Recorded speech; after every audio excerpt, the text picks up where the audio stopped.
Hello. Okay. So, AVAX USDT muna tayo. So, confirmation natin is sell plus sell. Frequency, volume sell plus VWAP sell. Ang confirmation natin para mag-enter today is dapat hindi sell plus sell yung previous day. Which is ito ang previous day. Volume sell plus VWAP sell. So, ngayon, di tayo mag-enter sa AVAX USDT.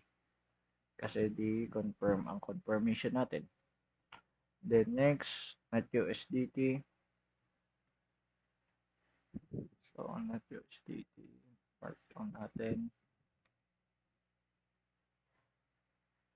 Okay, so, net USDT, volume sell plus VWAP sell. Okay. Volume sell plus VWAP sell. So, ang confirmation natin is dapat sa previous day hindi volume sell plus VWAP sell. Ito previous day, volume sell plus VWAP sell. So, di confirm ang confirmation natin. So, di din tayo mag-enter today. So, skip day ulit tayo. So, ayun lang for today.